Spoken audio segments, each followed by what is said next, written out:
Okay, so I upgraded, got my truck, and now I'm ready to roll out for the first time. Well, I'm ready to go, and here's what I know and here's what I don't know. I know that you want to get your loads there on time. Your pickups, deliveries got to be on time.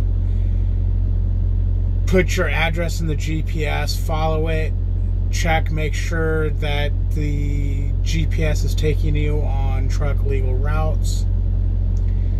And if Scale Hills calls you in, go in, you're good to go. So I get my truck, I get in it, figure out the Navi system, roll on down the road, get to my first pick, and it was pouring rain. What a nightmare. First thing I realized when I was out there is I have nothing for wet weather. So I got drenched. I went ahead and picked up the load. Started out to the O2. It was a 3-part drop. One of the things I realized right away is I do not know how to pre-plan.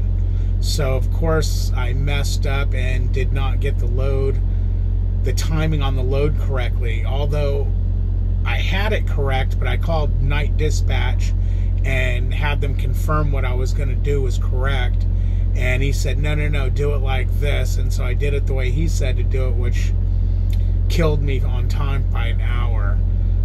Day dispatch was able to, correct the problem, and luckily I didn't get a service failure, and everything went, got the delivery done. Now, couple of things that I just cannot stress more is read your signs. Know where you are going. Do not go anywhere blind. Do not go, oh, it's only up the street, it's going to be good. I'll give you this scenario real quick. I was in Texas, and I dropped a load. They went ahead and dispatched me a new load. It was literally 11 miles away. What could go wrong? So I just didn't Google nothing, didn't do anything. I punched it in, turned on the GPS, and I started rolling. Well, I get on the interstate, and as soon as I get on the interstate, not one, but both the GPSs fail. They both are showing the truck is in the middle of the mountain, and they are lost. They don't know what to do. Well, I didn't research at all where I was going like I normally did. So I'm, okay, come on GPS, correct yourself, correct yourself. I knew that I had to have passed where I was supposed to get off, so I was getting ready to pull over on the shoulder, and at that point the GPS corrected. One of them did, the Rand McNally. So it corrected, and I started following it, and oh my gosh, it took me into the this area where there was major road construction going on, and there was detours on side streets, and it was a freaking nightmare. But I did get there. I got there, and when I got there, I decided, let me Google Earth this thing, and I Google Earthed it, and oh yeah, I probably went 7-8 miles out of my way because of that snafu. I was supposed to only be on the freeway for like one exit, and I was there like 7 or 8. So what I'm getting at is, know where you're going. Don't just, oh, it's up the road, GPS will take me there, because you don't know what's going to happen.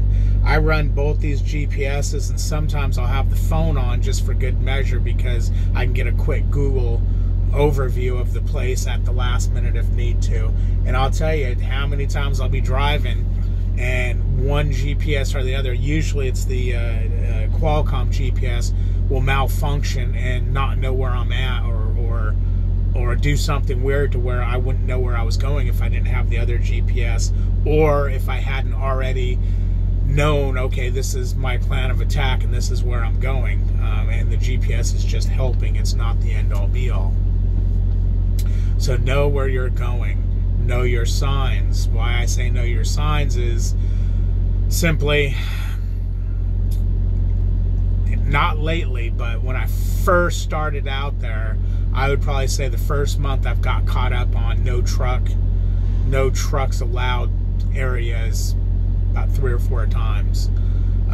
Usually I was able to get myself out of it without an issue, but there was this one time where I pulled in, I'm driving, I seen the sign and it said no through traffic, and I was like, okay, well, I'll just turn up here and get out of here. Well, it got really tight, really residential, and at that point the sign says no trucks now, not no through trucks. Now it was no trucks. So I quickly grabbed my phone to Google Earth what's ahead to see what I'm gonna do, and there's no signal, so I can't even Google Earth this now. Great. So I sit there for a minute and I'm thinking, okay, I'm gonna just go ahead and go. But without Google Earthing it, there could be a couple of things. There could be a low bridge, there could be weight violation, but the thing is my Rand McNally is telling me to go that way. So that usually, if Rand McNally wants you to go that way, usually it's not a bridge issue.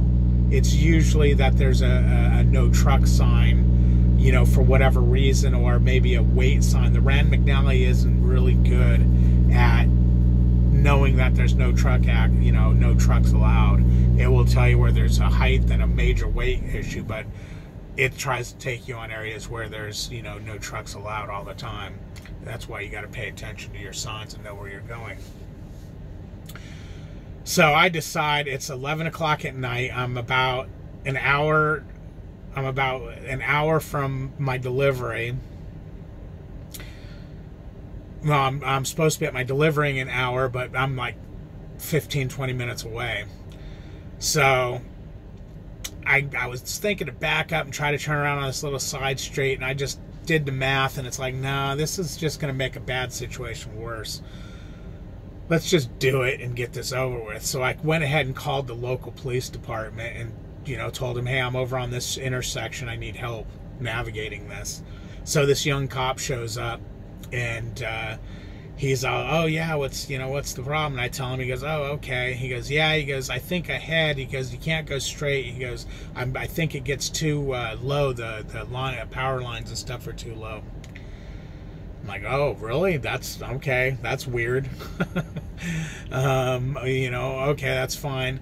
So another cop shows up, and the one cop sends the other cop around the side streets in the area to try to see if there's a way I can navigate out of there. I tell him, worst case, if you want to just keep, blocking these little intersections for me, I can just back out of here. It's only about half mile, maybe a mile. I'll just back all the way out. He's like, yeah, we can do that. But I go, you sure I can't go straight? And he goes, let me call my supervisor. So he calls the supervisor, and right when he puts the phone to his ear, his supervisor pulls up. He's an older gentleman. He gets out and, how you doing? All these guys are really nice. Not one of them yet called me an idiot, or, why'd you do this, or why'd you do that, or where's your license? Let's go ahead and write you a ticket. No, they were all just cool about everything. And the supervisor, I said, well, I can't just go. He goes, yeah, he goes, I'm not 100% sure why there's no trucks allowed. He goes, I think it's just because it gets into a really small town up there and they don't want truck traffic. I said, oh, okay, I just blitz through there real quick. He goes, yeah, it's middle of the night, no one's going to care. He goes, but I'll have this officer escort you just in case. So I'm like, so what about, guys doing this and getting tickets and things like that? He goes, well, if I was sitting on the corner and I seen you blatantly drive by a no truck allowed sign, he goes, I'm going to pull you over and give you a ticket, more than likely. He goes, depending on your attitude and what the situation was, I may just help you get out of there. If you just know I'm blowing through it because I don't care if I'm going through a small town, you're getting a ticket. If you didn't see the sign and, there was a legit reason why, he goes, we'll be good. He goes, how am I going to ticket you, man? He goes, you stopped, you called us for help. He goes, why would I ticket you for asking for help because you realize that, oops, you made a mistake, rather than you continuing on and knocking down signs, tree limbs, wires, busting through bridges, all the things that could be ahead of you that could be bad. He goes, why would we fault you for that? Yeah, you're not supposed to be here, but you're here, you realize you're not supposed to be here, you've seen the sign, and as soon as you see it, you stop. So no, we're good. We'll get you out of here. You have a good night. Hopefully this didn't delay you too much. So I was like, that's sweet. That was the worst of it, where I actually called. There's a couple other times where there was road work that caused me not to be able to go the way I'm supposed to go. And the one time, the detour was just way too tight. You couldn't get a truck through there. So I was lucky, and there was a church parking lot I was able to pull straight into, made a left into it, straightened out, and then backed up through the road into a dirt lot across the street, and then pulled out and made a left and went back the way I came. And then another time where there was road construction, same thing happened. Is you couldn't make your turn, so you had to go straight. And of course, going straight, there was a really low weight bearing bridge, which same thing. I had to turn around on a side street, which luckily I've been able to. Now I really watch. If I see construction up ahead, I look for an out before I even go that way. But watch your signs, check out what you're doing. You'll be okay. Going solo is when you're going to learn how to truck. Being out there with your trainer and everything, yeah, you might be learning this, that, and the other, but once you're by yourself, you have no choice but to learn how to truck. Some of the things I didn't know that I should have known, I'll go ahead and tell you about in part 2 of this video. I don't want it to get too long, so we'll see you next time.